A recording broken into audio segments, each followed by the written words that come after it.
E esse é o Já Pensou. A gente está de volta depois de umas longas férias forçadas, mas estamos de volta aqui para conversar mais, para falar sobre assuntos que não estão na pauta do dia, mas deveriam estar. E eu vou começar contando uma historinha básica com nomes fictícios. A primeira é a seguinte. Tem a Joana, aquela amiga imaginária chamada Joana. Ela é uma moça branca, ela cresceu na periferia e um belo dia, depois de estudar muito, trabalhar muito, lutar muito por uma vida melhor, ela foi chamada numa empresa que ela queria muito trabalhar, ela sempre sonhou em trabalhar naquela empresa. Aí ela não tinha muita roupa, muito recurso, né? Não tinha muita, enfim. A amiga emprestou uma coisa, a outra emprestou outra e tudo mais. Ela foi nessa entrevista. Chegou lá, ela deu o melhor de si, falou sobre o currículo, sobre todos os cursos que ela tinha feito, sobre as experiências que ela tinha tido, né, nesse nível educacional que ela chegou, e estava crente de que ia realmente conseguir essa vaga. E passou 2, 3 semanas, não foi chamada. Ela entrou em contato com a empresa para saber por que tinha sido reprovada, não disseram muito, mas alguém deu um toque para ela na saída que da próxima vez ela fosse com uma roupa mais adequada. E aí tem um outro amigo nosso, né, chamado João. O João é um rapaz negro, né, um rapaz que sempre teve uma vida mais ou menos fora da curva da negritude brasileira, eu diria, né? Um homem bonito, alto, né, toda aquele combo da heterossexualidade. Tava passeando com a sua amiga, com o seu affair, com a sua paquera branca, num shopping de alto padrão, aqui de São Paulo, né? E aí ele parou para ver uma vitrine enquanto ela seguiu olhando outras coisas, né? E aí, num dado momento, ela virou e falou: eu não sei onde foi parar o meu namorado, meu amigo e tudo mais. Aí a atendente da loja falou: ele tá ali. Quando ela olhou, era um rapaz branco, que não estava tão exuberante em termos de beleza, nem em termos de vestuário, mas é aquele que deu a impressão de ser o namorado daquela moça, ou a affair daquela moça. Por que eu tô contando essa historinha? São historinhas fictícias, mas que acontecem. Eu poderia ficar aqui contando mais várias histórias desse tipo, onde a roupa importa. E quando não a roupa, a aparência importa. Por isso que eu trouxe um caso de uma moça branca e de um rapaz negro, pra gente ver, né, brincar um pouco com essa ideia, pensar um pouco sobre o que é de fato que faz a pessoa ser o que ela é. Então o nosso tema de hoje é: você é aquilo que você veste? E aí, eu tinha que trazer 2 entidades para falar sobre o assunto, porque a gente não fica dando tiro na água, então a gente já chama logo uma turma de peso aqui para falar sobre os assuntos que a gente levanta. E aí eu começo com a Bielo Pereira, que tem um canal no YouTube, onde ela se apresenta como uma moça bigênero, preta e gorda, né? E eu digo que ela é muito mais do que isso, né? É uma ativista daquelas que paralisam as atenções e automaticamente se torna referência quando alguém entra em contato com o conteúdo dela, né? Tem atitude, tem eloquência, mas não aquela eloquência vazia que eu detesto e vivo criticando, né? Enfim, ela fala sobre várias coisas, até assistindo novela ela vai refletir sobre os assuntos do momento, né? E não por acaso ela é protagonista da sua história desde os tempos de escola. Então é uma pessoa que, além da moda, ela traz uma atitude colada ali, e a gente vai conversar com ela sobre essas questões, perguntar para ela se a gente é o que veste. Mas não só a Bielo Pereira, a gente também tem aqui a Dudu Bertolini, que é uma pessoa assim, sei lá, não sei nem como definir muito bem, né? Porque quando a gente fala em moda brasileira, automaticamente a gente vai pensar na Dudu Bertolini, né? É um exemplo de quem se veste com atitude, de quem conseguiu, através da moda, se colocar de uma maneira única. Não tem ninguém como ela nesse mundo, não tem ninguém com essas características, não tem ninguém com essa elegância fresh, mas ao mesmo tempo tropical, né? Eu falo que a Dudu representa muito do que é o vestir nacional, sempre cheia de cores e enfim, de bossa e tudo mais. Então a gente vai falar sobre esse assunto aqui, conversar um pouco sobre isso. E aí eu queria começar perguntando para as duas, que vocês são pessoas que fazem do vestir um ato político. E é exatamente por isso que foram os primeiros nomes que vieram na nossa cabeça quando a gente quis debater esse assunto, né? O vestir é político? Pode começar. Bom, antes de mais nada, eu tenho que dizer que eu tô, assim, emocionadíssimo de estar aqui. Primeiro com o convite de Joyce, essa mulher que eu admiro, que eu acompanho, que eu sou fã, que eu vibro. E Bielo idem, que né, não é a primeira e não será a última vez que temos a oportunidade de estar aqui trocando. Então, que delícia mesmo estar aqui. Não posso começar de outra forma. E ainda mais com um assunto tão importante, né? Aliás, como todos desse podcast, sobre o vestir político, né? Como isso é importante. Claro que o vestir é político, porque se a moda é um espelho do mundo, através dela a gente entende todo um contexto socioeconômico, cultural, né? Aliás, é isso que faz a moda ser interessante, né? Porque de fato ela é um vetor cultural, ela é um espelho do nosso mundo. E aí eu entendo, né, assim, na minha história, o entender do vestir político passa por dois momentos. O primeiro deles é o identitário, né? Eu lembro de quando eu descobri esse poder de expressão radical que a moda tem e de como ela nos ajuda a dizer quem nós somos, né? E de como ela foi importante, crucial em transformações do mundo, né? Cada vez que a gente rompe com a norma, que a gente dá um susto na normatividade, a gente também está elevando as consciências, levando o mundo para frente. Quando eu penso, por exemplo, que as mulheres se libertarem do corset, não foi uma questão estética, foi uma questão política.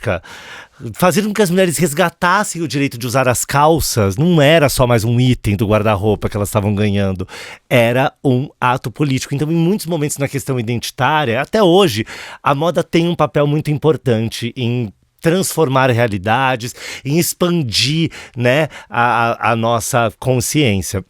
Mas hoje eu percebo que o maior vestir político, tá? Não que a identidade não importe, mas hoje o vestir político ele tá ligado à procedência. Ele é sinônimo da ética, da sustentabilidade, de entender de onde aquela roupa veio, para onde ela vai, que é o mais difícil. A que custo humano ambiental essa roupa existe no mundo, né? E aí eu acho que a estética, ela é uma ponte, ela é uma ferramenta para essa mensagem maior que está por trás. E aí eu acho que quando a gente entende como vestir é político e todos os potenciais de transformação de realidades que a moda pode e deve ter, é quando ela fica muito mais interessante. Maravilhoso, Bielo. Eu quero também, né, faço coro aqui com a minha amiga Dudu, que eu tô muito, muito feliz mesmo de estar aqui com a Joyce, que é uma mente, assim, que eu admiro muito. A Dudu, que é uma pessoa que eu admiro e que fez parte muito do meu próprio processo de autoconhecimento, que honra, moda amiga. e imagem. Então, assim, pra mim é uma realização estar aqui hoje, de verdade. Muito obrigada. E assim, pra mim, sempre vestir é político, não só pessoalmente, mas quando eu falo em termos de microcomunidade, em termos de comunidades, porque sendo uma pessoa que faz parte de um corpo gordo, que faz parte da comunidade gorda, a gente não tinha como se expressar através disso. Sempre a nossa imagem, ela era colocada ali numa casta e num lugar que é, isso daqui é o que tem pra vocês, que ainda tem gente fazendo. Mas olha, mais do que isso não dá, porque é uma imagem que não deve ser mostrada, que não pode estar aonde quer estar e que não pode se expressar. Primeiro você tem que se adaptar pra depois se expressar. Só que aí chega no momento em que eu me reconheço enquanto uma pessoa trans. Eu falo, e agora? Que vai ter menos ainda pra que eu possa me expressar. E o quão político isso era, por exemplo, trabalhando em lugares formais, eu usando peças que seriam do universo feminino, e já teve vezes de uma chefe minha virar pra mim e falar: você não vai descer no elevador social, porque eu não quero ter que ouvir o porteiro lá embaixo falando que desceu uma pessoa que era uma aberração pelo elevador. E ela achando que tava tudo bem. E isso me ferindo em vários lugares, em várias camadas. Não só sendo uma pessoa gorda, mas sendo uma pessoa trans. Toda a minha existência, minha resistência pra estar ali, pra poder fazer aquele trabalho e eu tendo que me trocar na rua. Pra poder ir pra algum rolê ou pra fazer alguma coisa. E a gente entendendo que tudo isso, que essa construção imagética, pra muitas outras pessoas é algo que elas simplesmente não precisariam pensar, pra elas simplesmente serem quem elas são. E hoje a gente resvala muito, né, nessa questão dessa ética ambiental, mas que é um dos primeiros momentos onde a gente vê, por exemplo, fast fashions que conseguem me vestir. Sim. E daí eu bato nesse ponto, tá, o lugar às vezes aonde eu sei quem fez, eu sei pra onde vai, ainda bate no passado de, mas não vai me vestir.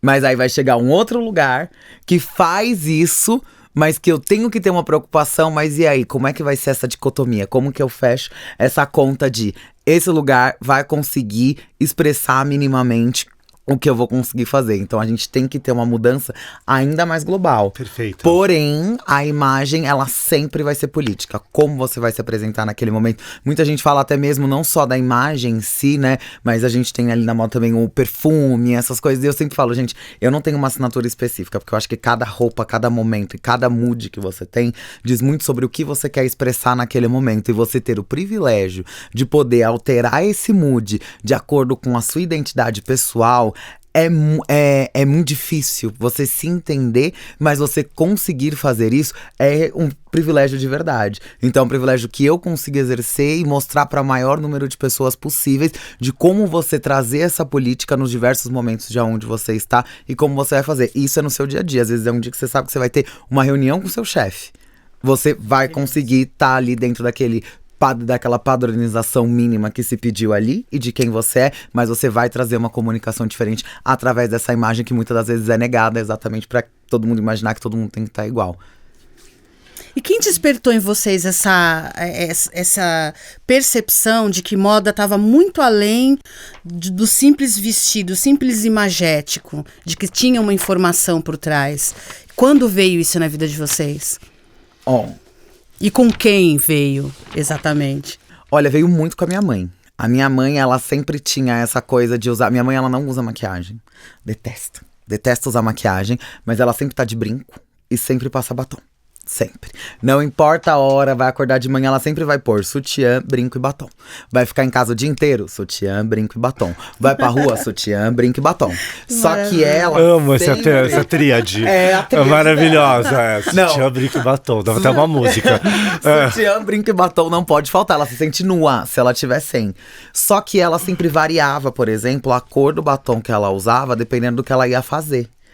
E aí eu queria entender, porque tem gente também que faz muito isso, mas sabedoria. É uma cor só, né? É aquela cor e pronto, e fala, isso aqui ficou bom e faz tudo. Mas ela variava. E aí eu lembro que eu olhava e eu entendia que isso dava meio que um tom diferente do que ela ia fazer. Então quando ela ia trabalhar tinha uma cor, quando ela ia pra igreja… Pera aí que eu preciso fazer um adendo, porque minutos antes da gente começar a gravar esse podcast, eu peguei a capinha de celular da Biela e falei, que linda que é espelhada. Ela falou, tem uma com cada cor pra combinar com o meu look. Então desculpa. Psicologia que a gente precisa, a gente já volta aqui, por favor, amiga. Agora que eu tô entendendo tudo. Exato. Muito bem lembrado. Agora que eu entendi Ótimo tudo. apontamento. Pra entender se tá no mood, por exemplo, hoje mesmo, né? Eu gravei antes perfumes diferentes, para momentos diferentes. Olha, porque daí, com ela, e ela que altera um batom ou um brinco, disso criou uma filha que eu altero tudo. Amiga, eu não tô aguentando de curiosidade de saber. Vermelho era o quê? Pra sair na rua? Ou tipo, marrom era pra ficar em casa? Eu não tô aguentando, preciso saber.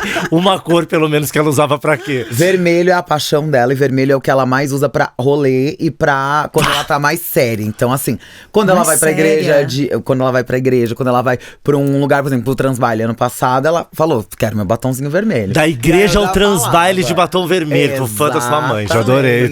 Eu imagino que seja uma coisa atrelada à ideia de poder, assim, ao sentimento de poder, né? Diz Joyce Bert do alto do seu batom vermelho.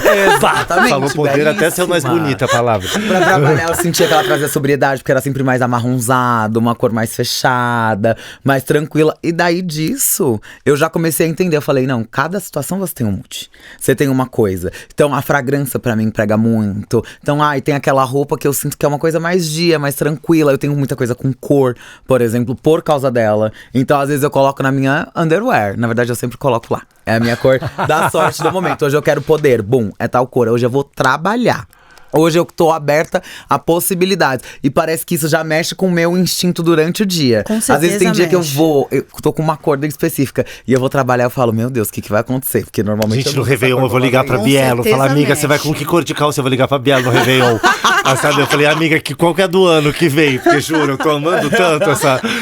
Nossa, maravilhoso. Porque daí já entra também no âmbito da espiritualidade, da saúde mental, de usar as cores a seu favor mesmo. mesmo para trazer essa energia para a vida, né? Para colorir os espaços também. Exato, você precisa tomar Porque uma você vai chegar, uma pessoa coisa. dessa chega num lugar, ela tá levando toda aquela informação mesmo, não é uma coisa displicente. Eu pus porque eu achei bonito, acabou. Não, eu pus porque eu queria realmente provocar essa reação. E normalmente acontece. Socorro. Aí ela foi minha maior referência. Que legal. E sabe que eu acho que no meu caso, acabou sendo a minha própria investigação e o meu sentimento de inadequação e de busca no mundo que fizeram da moda uma ferramenta desde sempre. Porque eu sempre conto isso, assim, do fascínio absoluto por pessoas que eu tinha, do fascínio que eu tinha por pessoas fora da normatividade, por pessoas extravagantes que ousavam através do seu look. Tipo, é o que maravilha, assim. Tipo, é o que maravilha. Eu era obcecada quando eu vi na TV, o Ney Matogrosso quando eu vi. Ney Matogrosso. Eu amo o pavor que os pais tinham, que as filhos vissem o Ney Matogrosso na TV e que fossem querer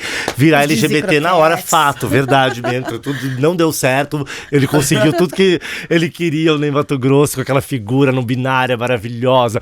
Já contei isso também outras vezes. Te lembro de ver a Nina Hagen na TV no Rock in Rio, quando era criança, cantando New York, de franja pink. Minha avó fazendo assim, pelo amor de Deus, o que é essa demônia? E eu, tipo assim, eu falei, meu Deus, essa possibilidade de ser assim e de ser validade através da sua coragem e da sua expressão. Depois eu também pude entender o quanto isso desvalidava as pessoas, assim como eu também ouvi, olha, você não pode ser assim não, você vai ficar muito marcado de ser assim.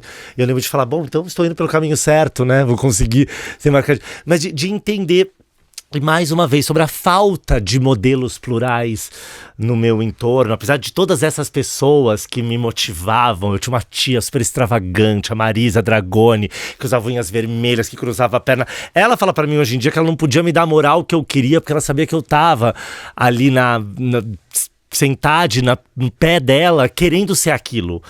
Mas assim como eu também digo que a feminilidade me encantava, porque ela era uma opção muito mais linda, atraente, condizente comigo do que os modelos masculinos que se apresentavam pra mim. Só que mal tinha eu modelos não binários, queers, que pudessem mostrar pra mim as possibilidades enormes que haviam dentro dessa intersecção, entendeu? Se pudesse eu ter assistido Drag Race quando era pequeno, teve, sei lá, o programa que hoje em dia eu tô sentado na bancada lá, trabalhando como jurado, isso teria mudado essa percepção. Por isso que eu falo muito, tudo parte de pluralizar os modelos. Quanto mais a gente pluralizar o ponto de partida, pluralizar os modelos, mais a gente está favorecendo que as pessoas possam se construir livremente, de acordo com as suas subjetividades, com as suas sutilezas, né? Sensacional. E vocês acham que as marcas estão caminhando para um lugar de favorecer com que as pessoas consigam usar a moda como um marcador de identidade, como uma expressão de fato? Olha, ao mesmo tempo que eu acho que sim, eu acho que não. Vou falar, com paradoxos totais, estou de acordo. Porque, assim, muitas delas, aí agora pensando até nesse recorte de ser uma pessoa gorda, não... Várias delas ainda vão bater ali nesse entrave que hoje a gente olha que é um entrave político-social muito grande, porque até se você pega desfiles de grandes marcas, de grandes semanas de moda, a Dudu pode confirmar que o quê? Há 3 anos atrás, uns 4 anos atrás, que ficou ali, durou um tempinho, parecia que era o hype de você falar de diversidade. Então a gente vai ter aqui um número um pouquinho maior. Esse ano, por exemplo, a gente teve em Cannes a primeira vez que a gente viu uma menina gorda usando Dior no tapete vermelho, que era um modelo vintage que foi feito pro tamanho dela. Mas mesmo assim, foi maravilhoso. É um marco. Mas assim... A Isolde, né? Usando aquele new look. Exato, mas uma vez, é um look, ela, foi feito sempre trazendo esse conceito de exclusividade. A marca sempre traz, ainda mais quando é uma marca muito grande, traz esse conceito de exclusividade, que não é a questão de que a gente não quer. A questão é, eu quero que se eu precisar, independente se eu vou ter dinheiro ou não, isso indo de cima pra baixo, seja uma marca muito cara ou seja uma marca mais barata. Às vezes você precisa de uma roupa ali, eu vou correr ali, vou precisar. Não tem. Então esse é um caminho que ao mesmo tempo que parece que vai pra frente, dá um passo pra frente, dá 5 pra trás. Aí depois dá outro passo pra frente, dá outros 10 pra trás. E a gente sempre parece que fica nesse mesmo entrave. Mas ao mesmo tempo, em termos de expressão, eu acho que hoje já chega até a quase virar um produto ter linhas que são mais diferentes e mais diversas possíveis. Então, assim, É diverso? É. A gente tá tendo diferente? Sim. Mas em qual escala? E diferente pra quem? Dentro do quê? Entendeu? Então, é uma dicotomia. Eu acho que sim, mas ainda falta muito. Pá! Assino embaixo e concordo com este paradoxo, porque é isso. As marcas estão mais diversas? Lógico que estão. Acho que a gente avançou nos últimos 10 anos, mais do que a gente avançou nos últimos 100, nesse sentido, tá? Com alguns momentos, né, que a gente teve aí de mais liberdade e retrocessos, mas eu diria isso. Só que eu digo que isso não é por conta das marcas, é por conta das pessoas. Exato. As marcas estão respondendo a um movimento inevitável, mas é impressionante como a moda está aprisionada e viciada num sistema secular que ela criou, aonde ela dá ideias de moda que são padrões disfarçados de tendências.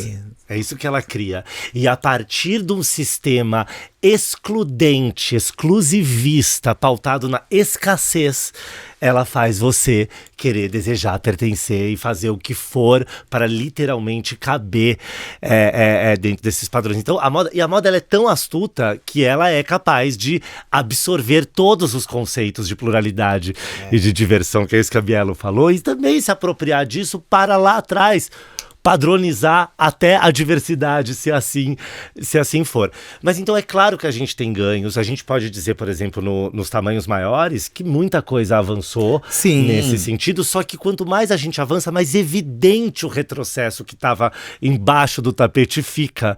Mais difícil fica aceitar o meio termo. Né? Hoje em dia, pelo menos, você tem o diálogo de que isso está em falta. Exato. Você pode colocar. Eu acho que esse é o grande ganho do nosso tempo. A gente pelo menos pode chegar e dizer, olha, isso aqui não tá bom, falta isso. E aí são pessoas, né, posicionadas como a Bielo, como você, marcando esse território, dizendo a plenos pulmões, não está do jeito que vocês estão dizendo aí, não, falta coisa, como você falou. As pessoas estão trazendo essa mudança. Agora eu fico pensando... Só uma questão, a Bielo, assim...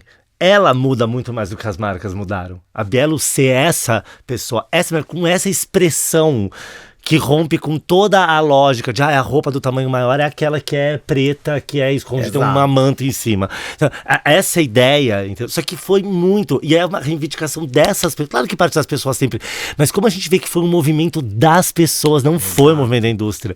A indústria tá assim, agarrada às antigas maneiras E a indústria tentando correr atrás para entender como adaptar isso da melhor forma possível, e às vezes nem tanto da melhor forma possível. Não. A primeira vez o que eles querem é como mostrar que como fazer parecer que a gente está correndo atrás sem correr atrás, e agora a gente falando, não, tem que correr sim. Exatamente. É pra correr porque a gente tá aqui, a gente precisa se expressar dessa forma e a gente quer. Mas vocês não estão fazendo ainda. Exato. Mas sim, avançou. Eu acho que realmente em relação a ter esse diálogo, essa conversa, estar na mesa minimamente, isso a gente tem, mas que ainda falta.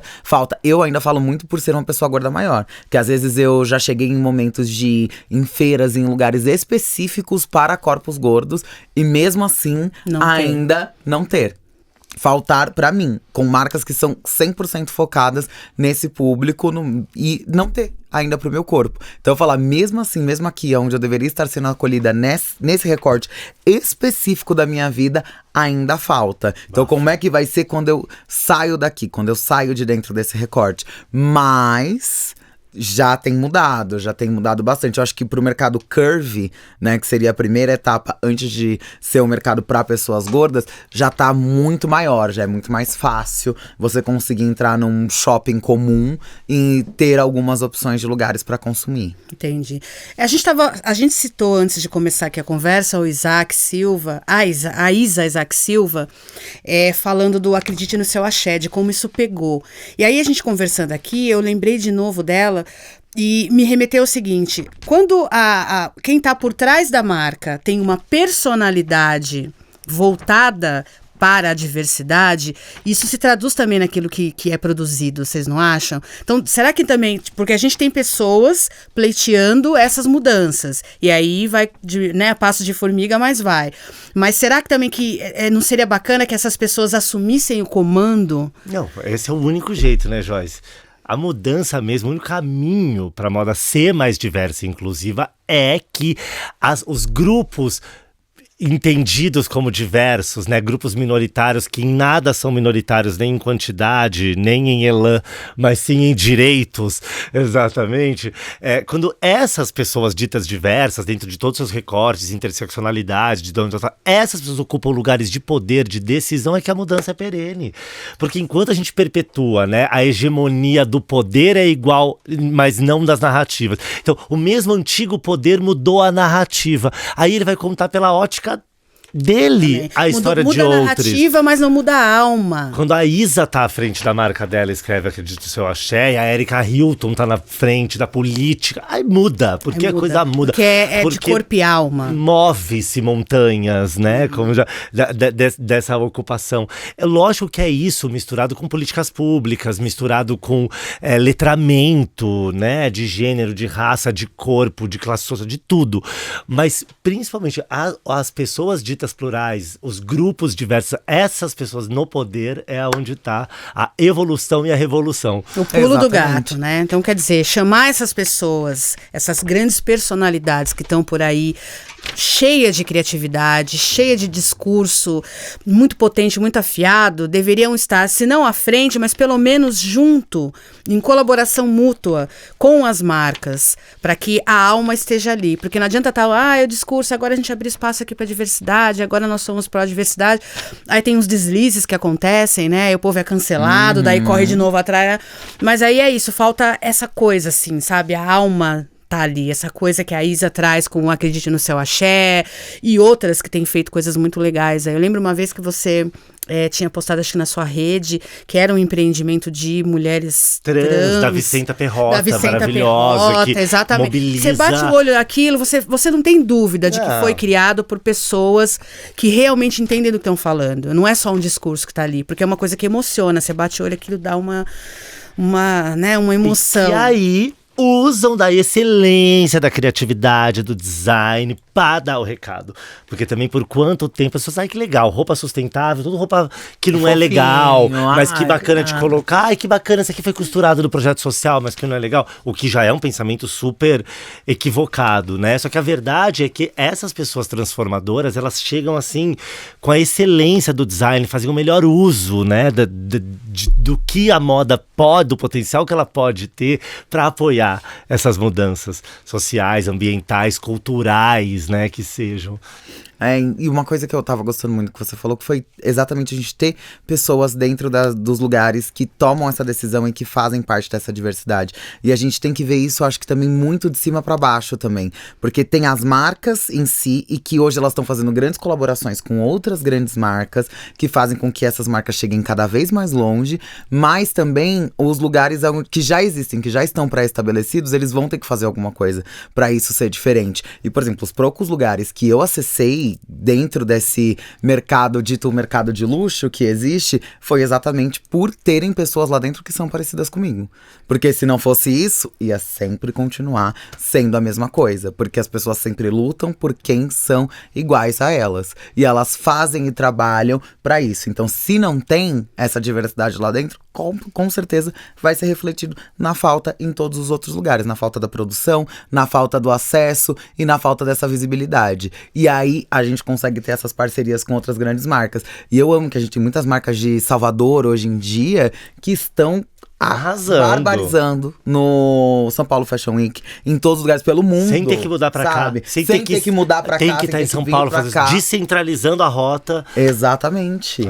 Tem a Nordeste, né, que tá mostrando Daniela, isso, tirando o foco de São Paulo, jogando pro Nordeste, para as produções de lá. Tem muitos saberes também, tem muito bom gosto, inclusive, né? Essa ideia de sofisticação também precisa sair um pouco dessa coisa aristocrática. A Bendezeiro que fez recentemente desfile com vestido de noiva, que é uma coisa que às vezes não se colocam nos desfiles aqui, colocou um vestido de noiva maravilhoso, São Paulo Fashion Week, e eles arrasam, sabe? Fazem muita coisa que é muito brasileira. Você olha e você vê, aquilo ali é Brasil, aquilo ali é Nordeste, e aquilo ali tá pelo Brasil todo. Todo mundo quer usar. Porque as manualidades e os trabalhos manuais e o artesanato são das soluções mais fantásticas, são das respostas mais efetivas e evidentes contra todo esse sistema tão cruel que ainda prevalece, né? E ela, além de resgatar os nossos maiores bens culturais, né, fortalecer a nossa economia criativa, ajudam a gente a nos reconhecer, porque não é à toa que essa ideia aristocrática, obviamente, é uma ideia eurocentrada que ainda está sendo desmontada, mas ainda rege o mundo, e no nosso caso, como país colonizado, ela está num lugar muito arraigado, intrínseco. Então, nos redescobrir, né, quem nós somos depois de ter a nossa cultura original, originária, que seja por tanto tempo, né, violentada, é um processo longo. E é lindo quando você pega técnicas artesanais como essa, como através de um crochê, de uma renda, que também tiveram, por vezes, suas origens europeias, mas que ganharam um contorno totalmente nosso, nacional, transformam vidas e realidades, um verdadeiro luxo artesanal, né? Enquanto a gente espera que o luxo vire sinônimo de procedência, não de escassez e de exclusividade. Exatamente. Palmas, né, para nossa arte, nosso artesanato nacional. É isso, inclusive tá aí a chave de você estar nos lugares, não ser mediado pela roupa que você está vestindo, né?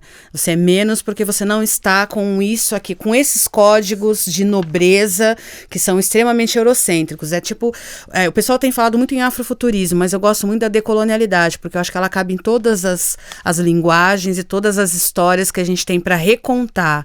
Né, que é isso de você olhar para esse rearranjo que foi feito daquilo que é a herança colonial e ver uma coisa muito mais colorida, muito mais condizente com aquilo que a gente é como personalidade nacional, né? Agora, só uma coisa, a ideia do bom gosto, ela é a principal que tem que ser descolonizada. Exatamente. Que tem que passar por esse filtro que da é decolonialidade. Gosto de quem? Bom gosto é gosto de quem? Aí você vai olhar essa régua, ela é construída para amparar uma burguesia dominante, para que ela possa se reconhecer em códigos, que ela possa excluir outros.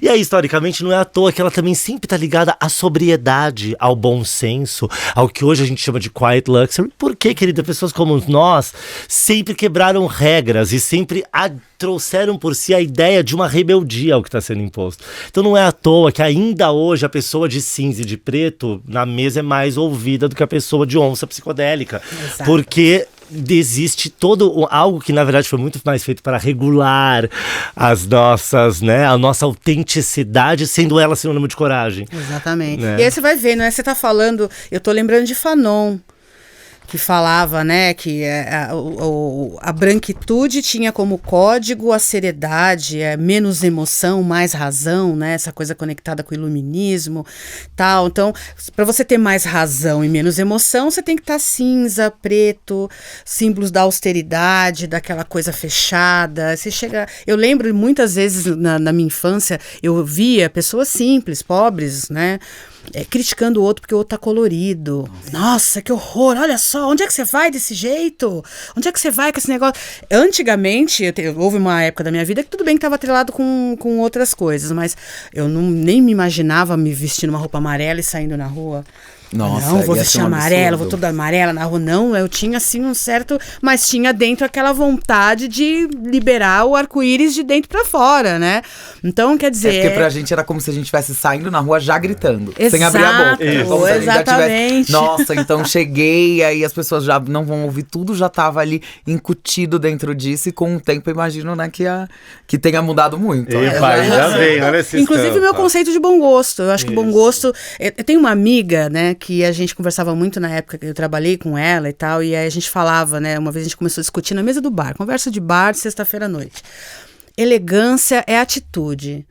Não claro, é só a vestimenta. Lógico. Tem pessoas que estão ali toda montada nas maiores grifes do mundo, mas são pessoas extremamente bregas. Então, para mim, assim, eu tenho para mim hoje em dia que bom gosto é autenticidade. Isso. Aquela pessoa que se banca, aquela pessoa que respeita o outro, né? Fala, olha que pessoa de bom gosto. Pode estar com um vestidinho rasgado, não tem problema, né?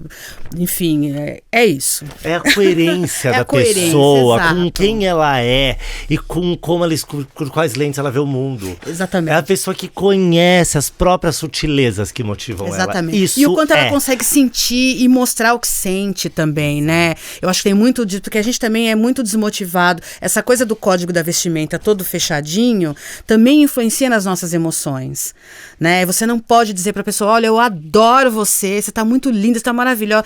Eu sou a louca que, você tá linda! Onde? Esse sapato, mas você mudou o cabelo. Eu sempre reparo. E eu acho legal dizer isso pras pessoas. Dizer que elas estão maravilhosas, porque eu sei que aquilo também ilumina o dia delas e eu tô expressando o que eu tô vendo, que eu não sou de fazer elogio, eu falo o que eu vejo nas pessoas, né? Exato, tanto que até nesses próprios códigos, né, a gente sempre pensa em apontar o defeito. Exatamente. Porque a gente cria-se regras tão formadas na nossa cabeça de como padronizar, como as pessoas têm que estar e o que elas têm que fazer, e às vezes a gente tá exatamente nessa mesma situação que você colocou, que é de, eu estou deixando quem eu sou pra poder seguir a essas regras, por que a primeira coisa que eu vou fazer vai ser reclamar o outro? Porque é como se o outro não tivesse o direito de poder ser quem ele é, porque se eu estou me privando de ter esse direito, você também tem que se privar desse direito sim. Exatamente. Então isso aqui tá feio, você tem que falar mais baixo, você tem que usar essa roupa desse jeito, e no final das contas é você que tá sendo esse agente negativo que você não quer receber, você que tá sendo na sociedade. E a gente sempre é ensinado a não falar, a não elogiar.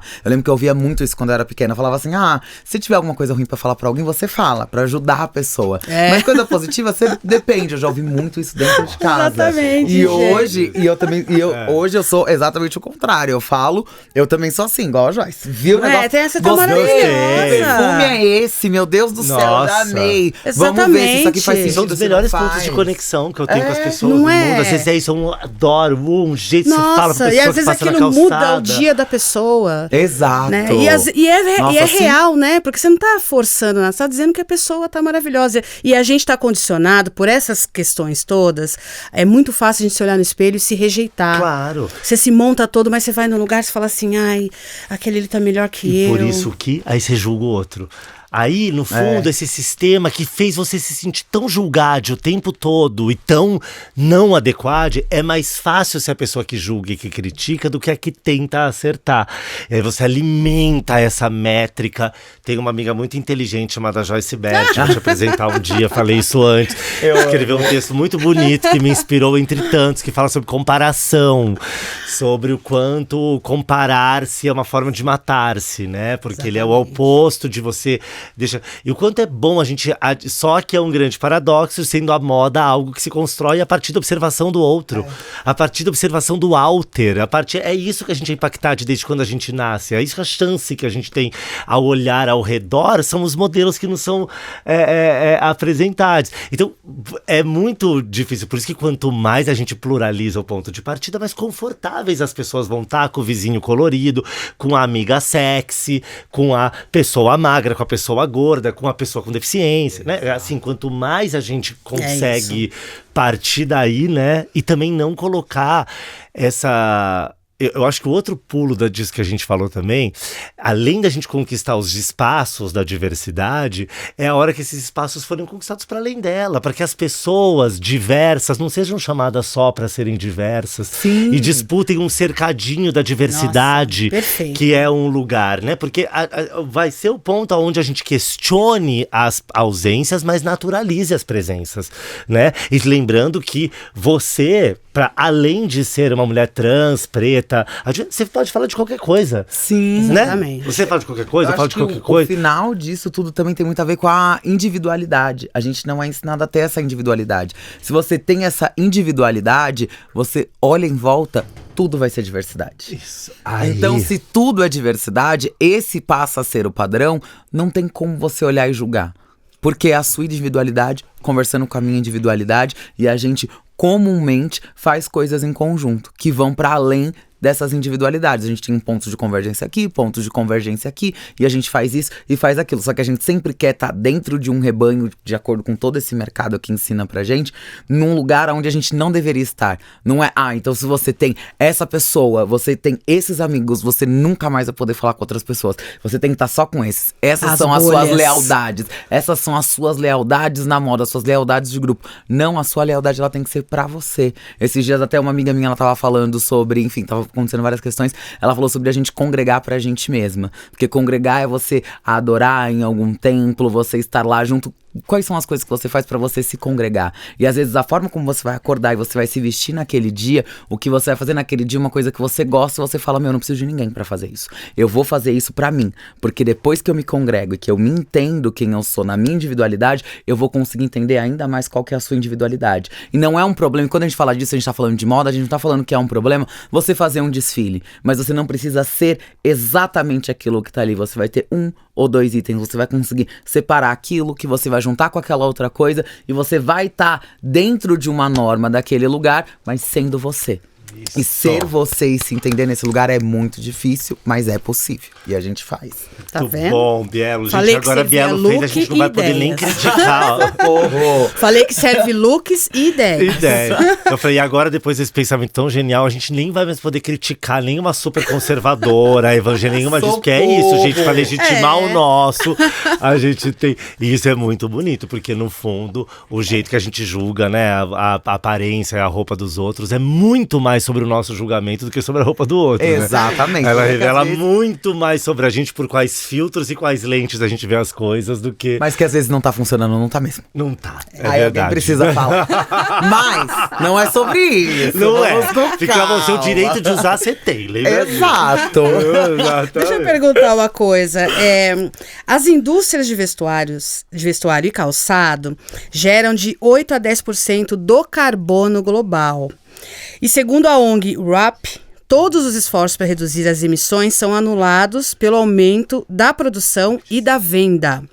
Segundo a agência francesa Transição Ecológica, a DEME, 100 bilhões de toneladas de roupas são vendidas por ano no mundo.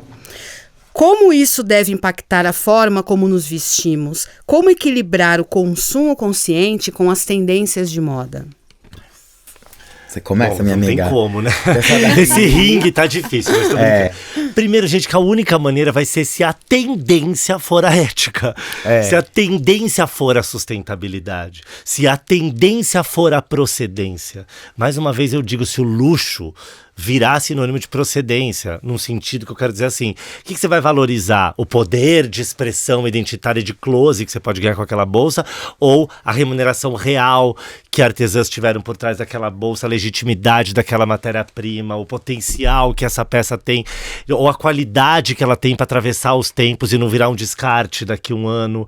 Como é que se a gente teve tanta habilidade durante os séculos para criar desejo nas pessoas quererem usar determinadas coisas, eu acho que é compromisso de todos nós que trabalhamos com moda, cada um do lugar da onde fala, fazer com que a única possível tendência, olhando para o que essa palavra quer dizer, né, com uma interpretação do espírito dos nossos tempos, do zeitgeist, das questões, das dores do que a gente está vivendo nesse momento, que a tendência seja buscar uma moda mais ética. Mas não adianta, gente, os números são assustadores e os prejuízos, os danos que a moda já causou até então são, assim, muito altos. Tudo passa por consumir menos. Não tem como. Sim. E melhor. Tudo passa. Quem tiver medo dessa conversa, inclusive as marcas que tiverem medo, nem mundo elas vão ter para usar 100 bilhões de roupas que elas estão criando por ano, para ficar dando vazão a esse desejo que a gente nem tem. De 2 coleções que viraram 4, que viraram 5, que hoje são quase 60 coleções por ano que as cadeias de fast fashion lançam, e que a gente não tem nem armário, nem mundo, nem lixão a céu aberto que dê conta dessa demanda, né? Então, realmente, assim, tudo passa por consumir menos, mas, assim, realmente vai ser como a gente vai ter que reestruturar esse mercado, trabalhar com o reuso, com o reaproveitamento, com dar vazão para dar conta daquilo que a gente já produziu com as novas soluções. E se ao mesmo tempo que isso parece muito difícil, e porque a contracorrente é muito forte, os números são muito agressivos, os lixões aumentam muito rápido. Se ao mesmo tempo isso tudo é muito difícil, lembre-se que existe todo um novo sistema para ser reconstruído. Exatamente. Então, se você que opera máquinas X que talvez não venham mais ser usada, você que trabalha com upcycling, você que trabalha com pedagogia do lixo, você que trabalha com reaproveitamento de tecido, você que está fazendo investigações inovações têxteis, a revolução é têxtil, tá? A hora que a gente conseguir fazer com que a revolução têxtil, como Gandhi já fez há séculos atrás, mas que as coisas vão mudar realmente de uma forma sistêmica a partir daí. Mas o que a gente precisa fazer é que com a maior tendência, e que qualquer outra seja só uma ferramenta para chegar lá, é que a maior tendência seja de fato a ética. Maravilha. Exato. Eu Concorda, Bielo? Concordo. Eu concordo em gênero, número e grau, porque eu acho que a tendência, ela é a ética, e a tendência tem que ser a vida. Porque as pessoas, elas não estão indo para um caminho de vida. Porque o consumo, ele sempre é baseado, o consumo, o capitalismo, todo o nosso sistema, ele é baseado em escassez. Só que essa escassez, ela tem que ser criada virtualmente para que ela possa ser suprida por todos esses números que são reais dentro do sistema capitalista, desse dinheiro que a gente dá valor. Então a gente vai criar uma escassez, a gente não vai ver as pessoas que realmente precisam, porque as que vão consumir são aquelas que vão pegar essa mesma roupa, vão comprar tudo que não precisa, vão descartar de uma maneira que não é necessária e que nunca vai chegar para todas as outras que poderiam ter esse bem de consumo na mão sem precisar que esse sistema de exclusividade existisse, para que todo mundo tenha, por conta do capitalismo. Só que o capitalismo já está mostrando que o planeta está sofrendo como um todo, as pessoas estão morrendo e em breve a gente não vai conseguir mais se sustentar. Então, se a gente não mudar agora para que o sistema seja ético e de vida, as coisas só vão ter uma tendência a piorar e a deixar de existir. Porque a gente às vezes pensa muito nesse pior, né? Eu lembro que quando na época que eu tava na escola, a gente ouvia muito falar de aquecimento global e a gente ficava, só que uma coisa que eu lembro que sempre falava era, isso é pro... Mas qual é o mundo que vocês vão deixar pros seus filhos, pros seus netos? Eu pensava, eu já não quero ter filho. Vambora! Vou resolver aqui. Quer dizer que na minha geração vai estar glow, ainda vai ter tudo? Vambora! E eu aqui com 30 anos, a gente vendo tragédias e catástrofes gigantescas, exatamente advindas disso, que o mundo inteiro tá completamente acelerado. E principalmente na indústria têxtil, na indústria de moda, nessa indústria que trabalha-se muito com a imagem, é quando a gente começa a entender que isso começa a ficar cada vez mais, não digo nem obsoleto, mas começa a perder o sentido. Parece que um bem que é necessário, porque faz parte da saúde, faz parte das nossas necessidades, a gente se vestir e a gente se expressar, parece que começa a ser trabalhado com uma futilidade, mas porque o mercado como um todo não está pensando no bem maior que a gente tem, que não é só o planeta, mas que a vida em si. Gente, morreu, não tem dinheiro, não tem comida, não tem roupa, não tem nada, porque uma certeza que a gente tem é que ninguém voltou ainda pra falar como é lá. E quem voltou e quem acredita nisso, ninguém falou, Mona, seja enterrada com a sua bolsa, que fez falta aqui. Isso eu tenho certeza. Caixão não tem gaveta. Caixão não tem gaveta, não importa a religião. Ninguém nunca veio aqui pra falar que você tem que levar alguma coisa daqui. Então não precisa. E se esse sistema, se essa forma de pensar e viver não mudar, não vai pra frente.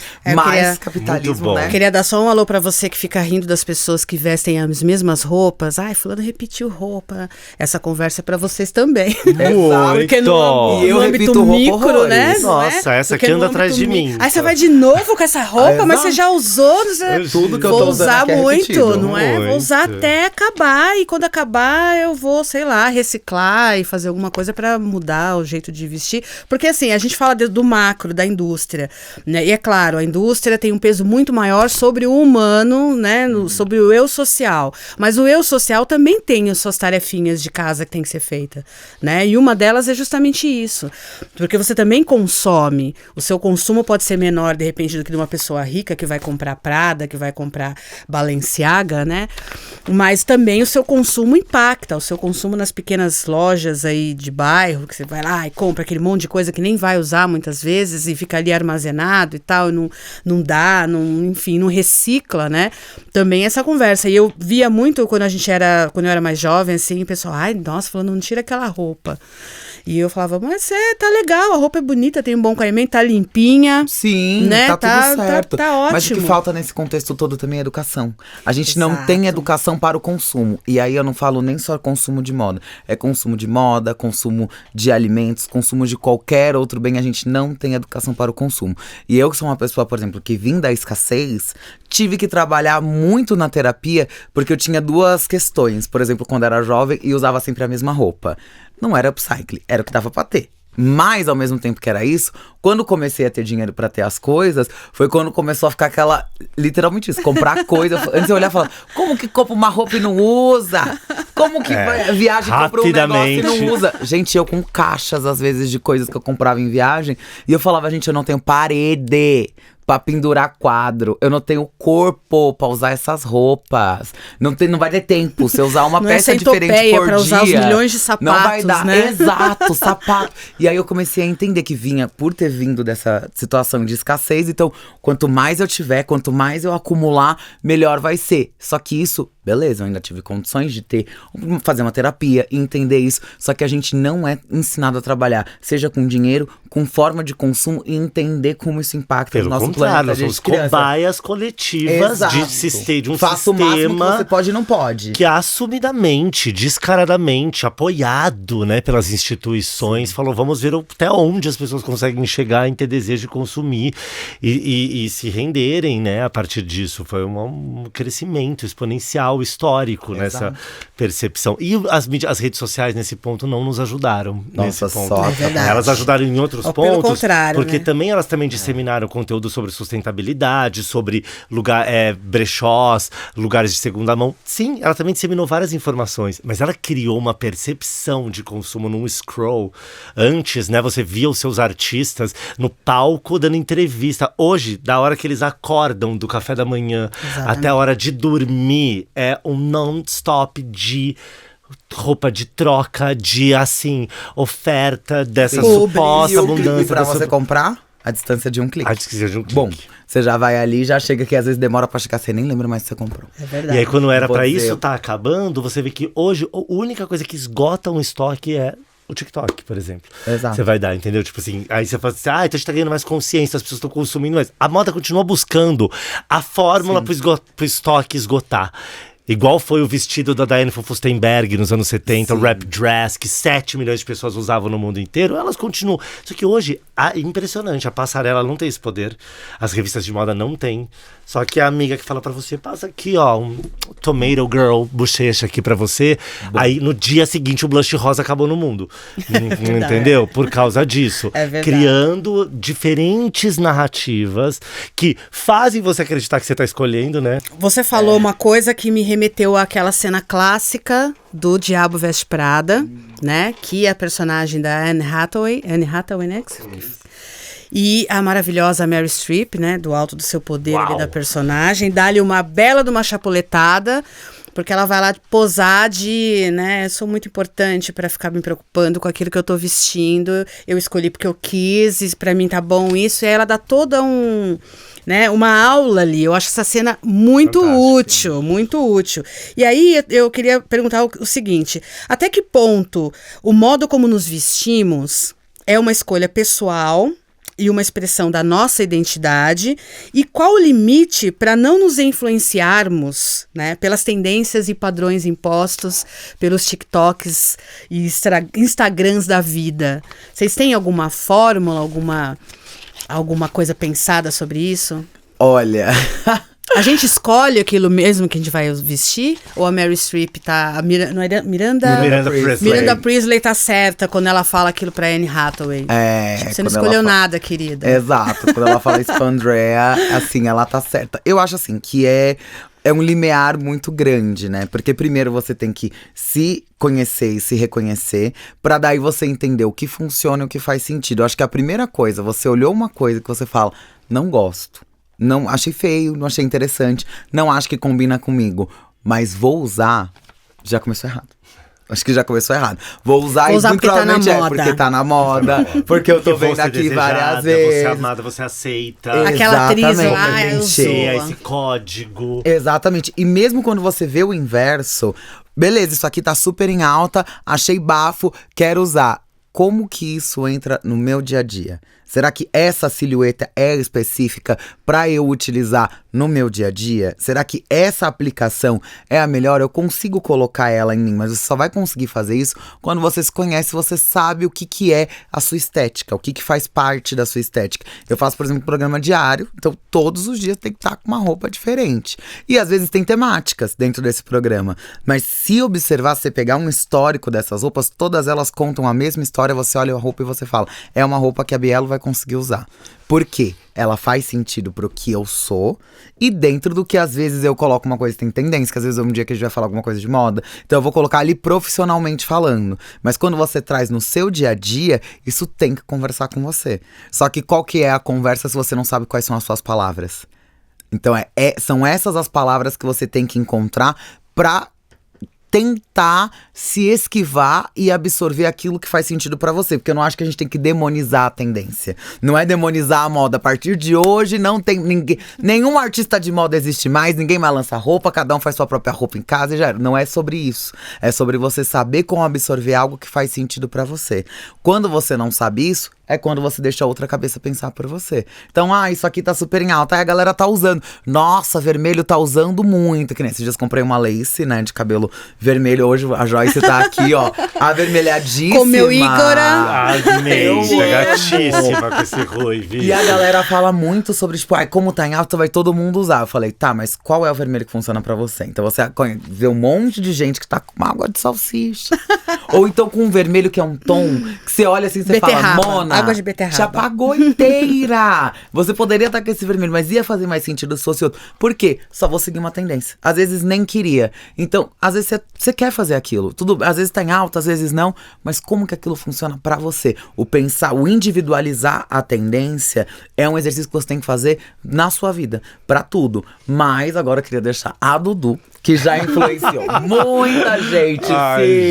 Sim. Olha quem que fala, é isso olha quem fala. se a gente ainda é pego muito pelas tendências? Ai, gente, essa pergunta é tão complexa, filosófica, né? Interessantíssima, na verdade. Acho que ela ecoa pra qualquer pessoa. Porque, assim, nós somos tão impactados por tudo que tá ao nosso entorno, né? Desde que a gente nasce, é o mundo à nossa volta, né?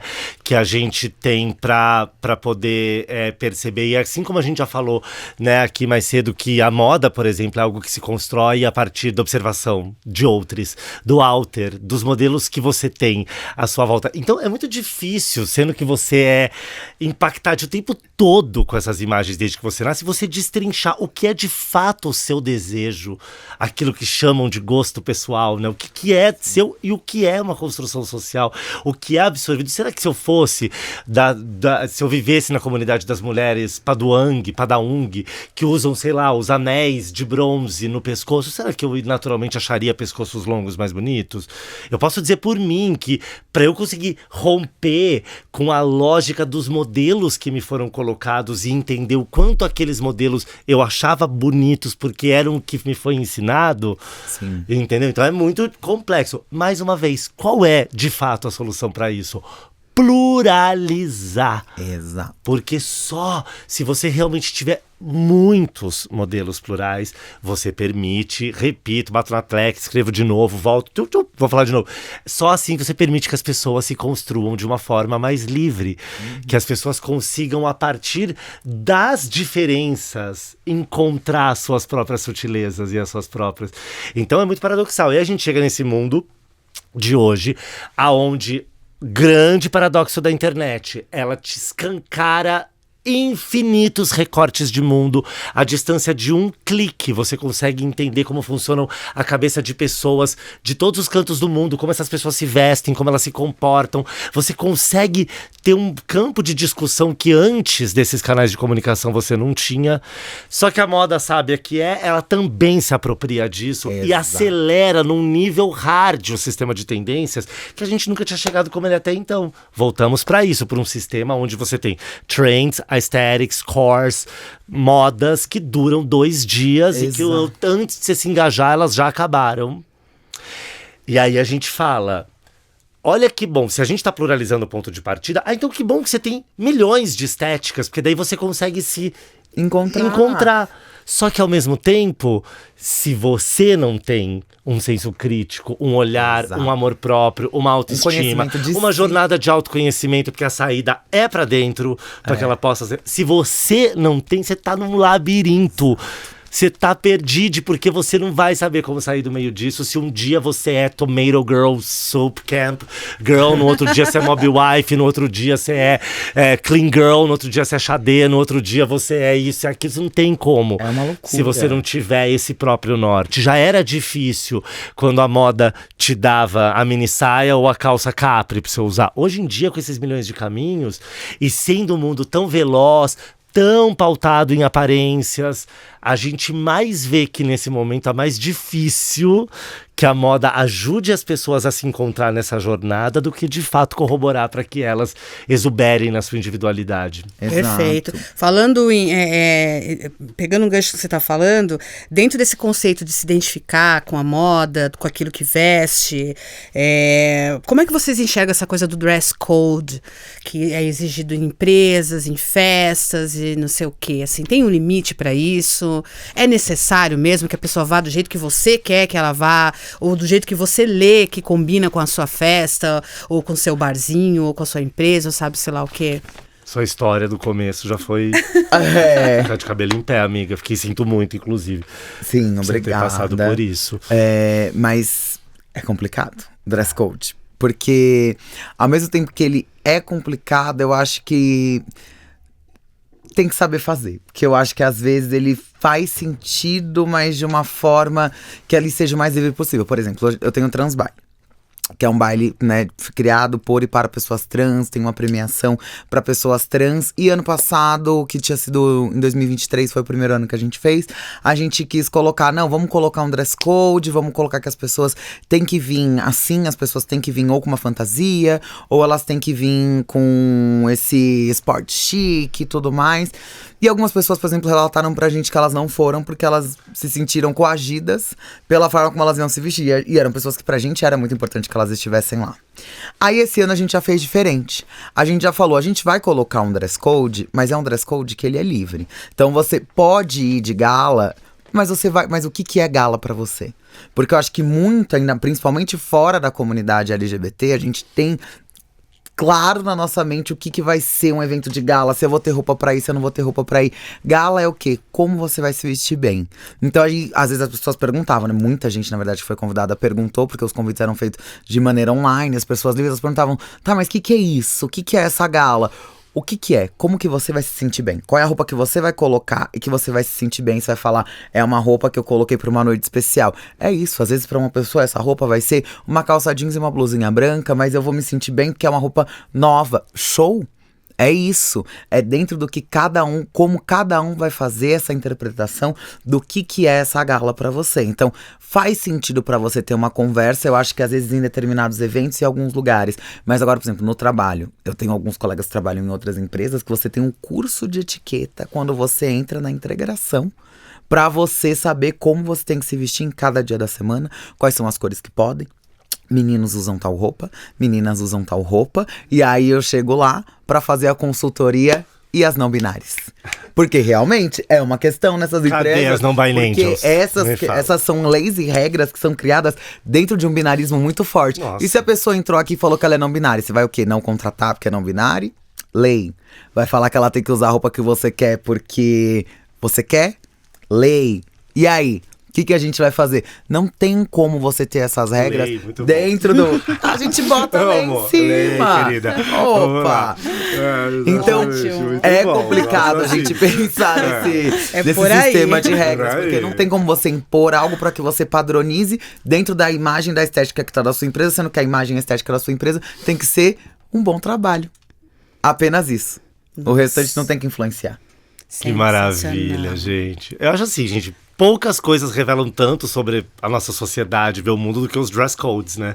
Que eles revelam muito sobre a expectativa que a gente tem sobre a aparência de outros, né? E no caso do Transbaile, é legal você ter trazido isso.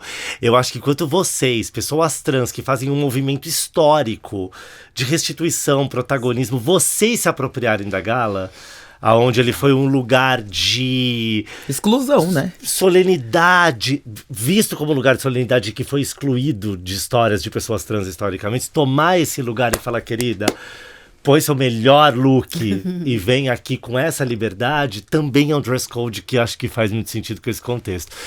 Mas é lindo, na verdade, pensando por aí, que possa, né, ser celebrada essa noite com, né, a caráter.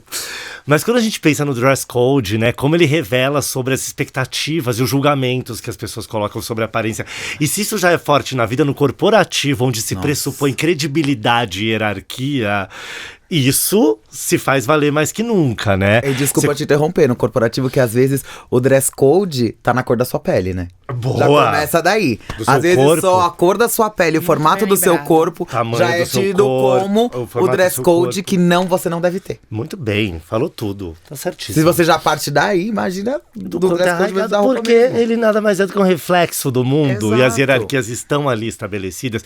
E dentro desse ambiente que a gente percebe os julgamentos mais tóxicos do que a regra do sexy sem ser vulgar, sempre recaindo mais sobre a mulher, mas ali tem esse lugar, a classe social, a sobriedade do qual falamos anteriormente, né? Associar a sobriedade, o bom senso, a credibilidade. A gente tá falando de quiet luxury em 2024, associando isso à riqueza, ao bom gosto, ao bom senso. Revela tudo isso que a gente tá dizendo. E eu até entendo que existam códigos, onde a moda também pode pressupor códigos de vestimentas, de expressões culturais, religiosas, de contextos, eu entendo isso. Mas você pode ver que quando ela tá ali para regular e fazer a manutenção de um mesmo poder e de uma norma que é cis, heteronormativa, eurocentrada, ainda que ela se transforme, né? Mas você pode ver que a maioria desses dress codes corporativos, eles seguem à risca, né? Os preceitos da normatividade, né? Mas é um código mais para excluir do que para incluir. Exatamente, para criar hierarquias, né? De alguma forma. Mas é muito interessante, se você olhar a história da moda corporativa, você entende o contexto sociocultural do mundo. É só você ver como as ombreiras cresceram junto com o capitalismo. Elas vão crescendo juntas, elas vão dos anos 40 aos anos 80, a ideia da Power Woman do Yuppie usando aquelas ombreiras divinas, tá? Que eu amo. Tamanho de uma muralha, né? E você vendo que as pessoas queriam fazer $1 milhão antes dos 30 anos, nada é à toa, né? E aí também todos esses códigos, como eles são semióticos, antropológicos, né? Então eu acho assim, faça uso também do que dentro dessa linguagem, daquilo que pode te favorecer, mas esteja sempre atente aonde está incidindo o preconceito. Lei, como diz, lei. Esteja sempre atente aonde há por trás de um suposto código, do suposto dress code, onde há de fato opressão, né? Maravilha. O dress code tem que pensar o mundo para além das caixinhas, né? Sim. Essa coisa tem que ser assim. Eu acho que a gente tá na hora da gente jogar fora essa ideia de padronização, né? É que é isso que você está falando, pluralizar as coisas, né? Pluralizar as referências para poder intensificar as individualidades. Então, se você vai ter um dress code, ele tem que ser livre o suficiente para que cada pessoa que precisa fazer parte dele consiga se individualizar dentro dele. Se ele for limitante e você não puder se individualizar dentro dele, tem lei, viu, gente? Eu ia falar maravilha! E olha, só até aproveitando isso, a gente falou agora, né? De pluralizar, cito aqui minha amiga deusa Magotonhon, maravilhosa. Maravilhosa. Né? Outra também que assim, uau, né? Vou trazer ela um dia aqui na minha humilde residência. Por favor, e aí prepara, porque ó, o texto vai vir muito bom. Mas ela fala muito disso, da diversidade versus pluralidade. Já até fez um conteúdo junto sobre isso, porque foi uma coisa que me inspirou muito. Ela fala que diversidade, ela é super importante, mas que ela é complicada porque para que exista diversidade é preciso haver a norma. Para que exista o diverso, precisa existir o que se entende, precisa haver para um lugar para você partir do normal. É bom que quando é o plural, todo mundo é plural, que é o que a Bielo falou antes também. A pluralidade, ela pressupõe que, inclusive, aquele que por tanto tempo se entendeu normal, também parafraseando Margot, de neutro, só o pH do sabonete de bebê que você usa, querida. De resto, você tá partindo de algum lugar. Tá? Tenho certeza disso. Então, quando a gente olha por aí, é muito interessante pensar que a pluralidade, ela parece mais coerente do que a diversidade. Mas a gente gosta muito da diversidade, tá, gente? A gente precisa dela. A gente tá só esmiuçando aqui, mas assim... É um momento de vida que a gente tá vivendo, que a gente precisa falar dela pra poder sair dessa padronização que existiu, porque na verdade a grande padronização é todo mundo é igual no ponto em que todo mundo é diferente. E todo mundo que eu digo é todo mundo. É esse que é o ponto de conexão entre todo mundo. É que cada um é diferente do outro. Palmas no microfone pra você que está ouvindo no fone, não tá vendo a gente. Eu acho muito legal. Eu acho que a diversidade é o caminho, é um caminho de evolução pra gente poder exercer essa pluralidade. Boa, Joyce. De fato, né? Porque eu vejo que também muitas vezes o pessoal da diversidade também acaba recriando caixinhas, né? Fácil.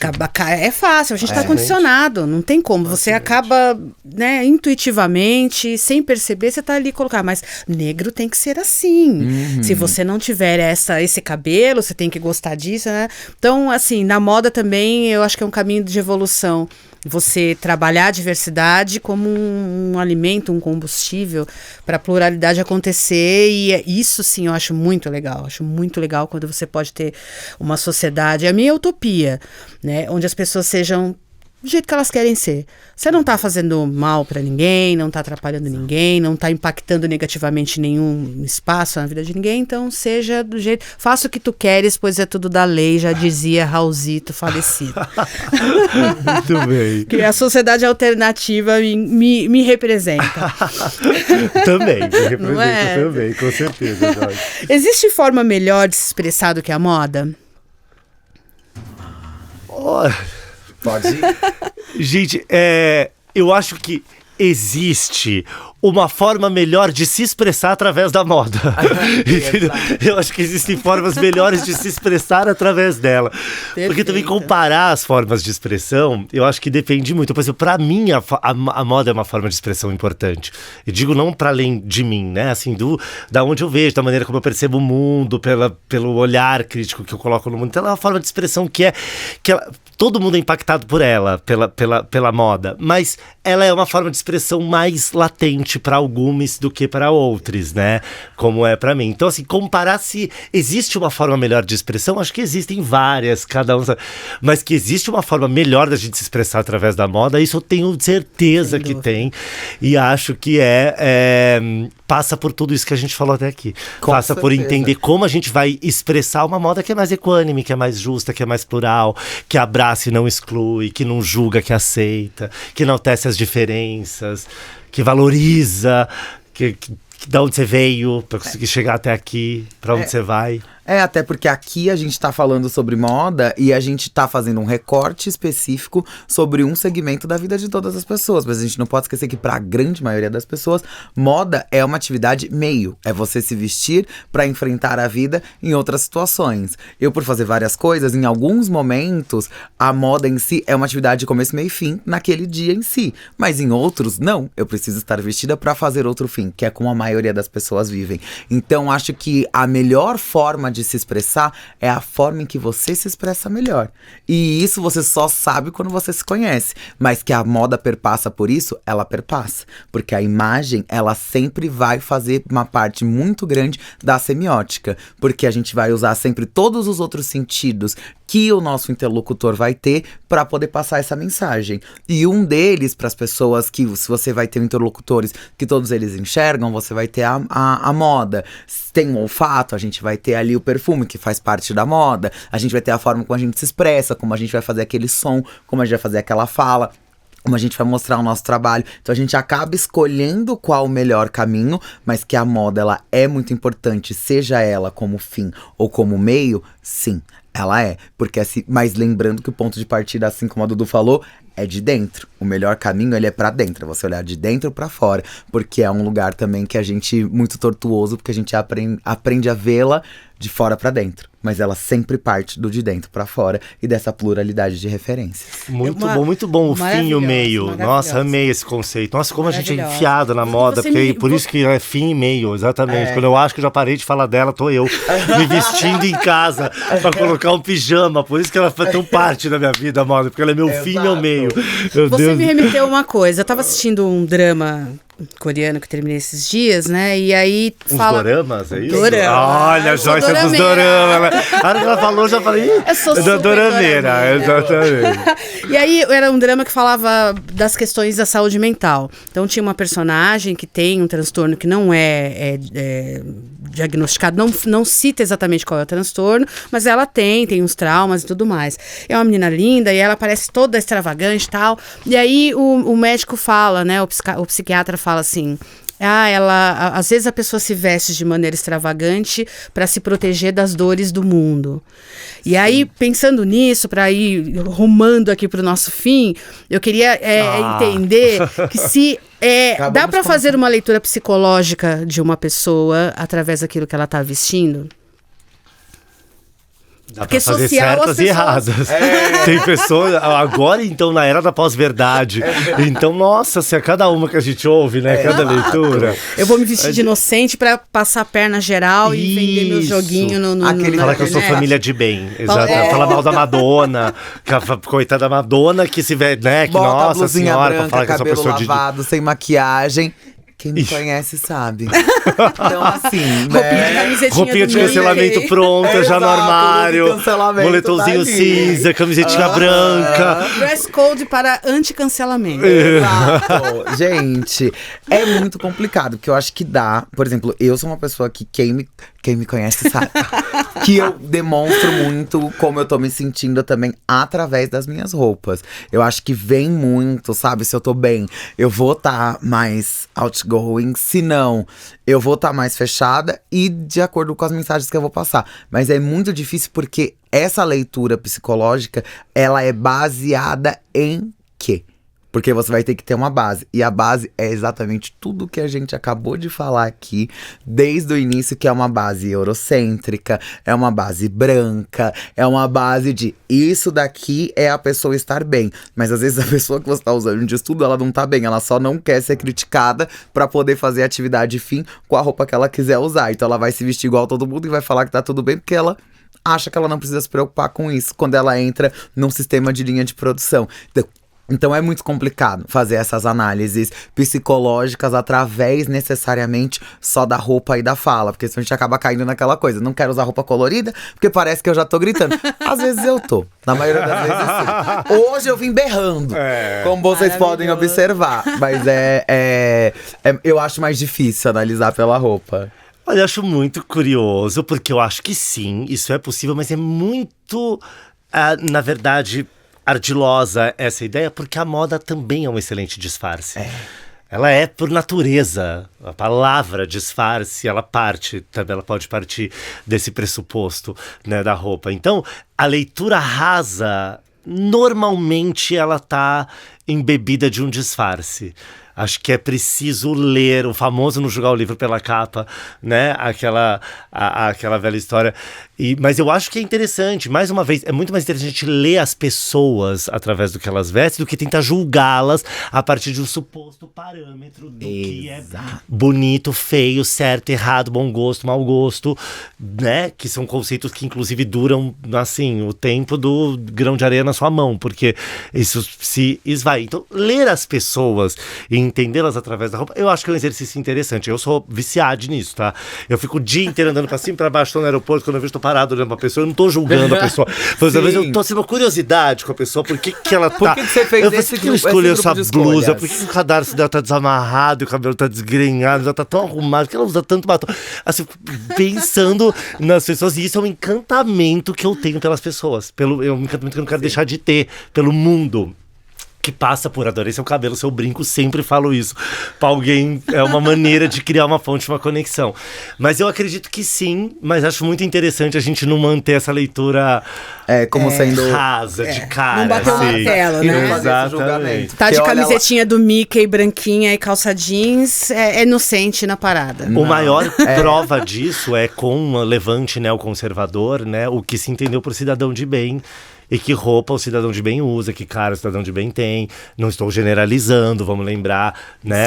Que também tem gente excêntrica que é super complicado, como tem gente normativa que é maravilhosa. Não é isso, mas é interessante a gente pensar também. Quando a gente pensou na ideia que se construiu das cidadãs de bem, né? E da família, ou da pessoa elegante, né? Aonde se desassociou a elegância de alma, a elegância do look. Então, já são ótimas demonstrações do perigo que tá numa análise rasa, talvez, a gente fazer isso, sim. Tanto que a roupa fala da gente, fala martelo, assim. né? Exato, tanto que aqui é o verso fechando lá no final, né?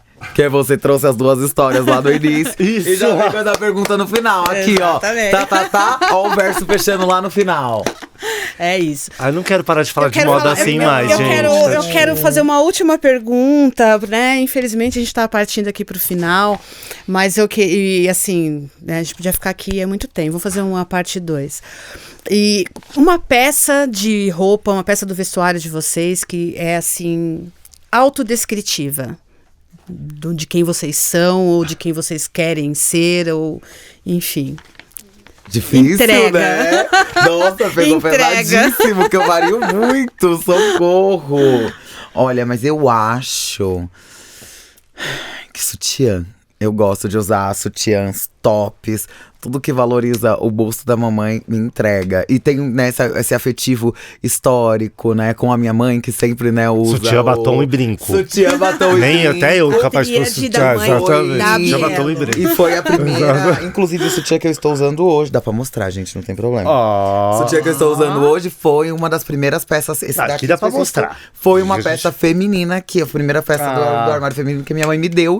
E esse daqui ela usava, efetivamente. Então, assim, pra mim tem toda essa questão de aceitação e tudo mais.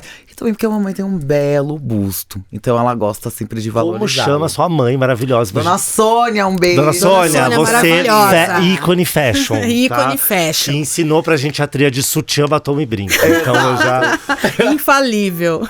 Gente, eu acho que eu me arrisco a dizer que eu acho que não é uma peça, é uma cor. Eu acho que a estampa eu acho que você teve até de um kaftan, porque eu usei muitos que acompanharam na vida, que são maravilhosas e que eu sempre dizia, né, que elas eram desde a roupa que você usa do café da manhã até o baile de gala. Se você puser o braço pra dentro, então vira até um sleeping bag, que eu amo, já fiz, já usei o meu.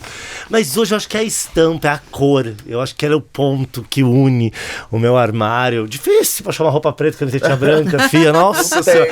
Pra pôr aqui a terceira peça, pra pôr embaixo, não acha? Agora estampa, amor, onde você quiser achar. E eu acho que através da estampa tem uma relação com a cor, com o assumir a exuberância, com enaltecer também a maioria das estampas que eu uso, não todas, mas elas partiram de desenhos manuais, feitos à mão. Na sua maioria, tenho orgulho de dizer, por artistas brasileiros, não só, também outros, mas muito. Então, eu acho que através da estampa é um lugar de identificação e que influencia imediatamente no meu humor, no momento que eu quero. Muito difícil acordar e não querer usar uma roupa estampada, mesmo se eu não estiver tão de bom humor, mas ainda assim, a estampa que eu vou escolher também fala muito sobre isso. Traz isso, né? Já, ali a gente já olha e já sente essa energia, essa vibração. E hoje tô na sala certa, porque eu só vim com amigas super cromáticas, exuberantes, você, né, deliciosamente exibidas na sua identidade, na sua autenticidade. Aqui, você pode ver que tem uma identidade aqui, uma comunhão de cores, uma sinergia aqui e tal. Bom, a gente tá ficando por aqui. Ai, amor. Eu queria agradecer, assim, de corpo, alma e espírito, a presença de vocês. É uma honra para mim ter conversado com vocês sobre esses assuntos. Tô diante de dois grandes intelectuais da moda brasileira e mundial, né? Porque eu tenho defendido que a gente tem que começar a falar do mundo, não do Brasil apenas. Porque as nossas maravilhas do Brasil, elas são mundiais também.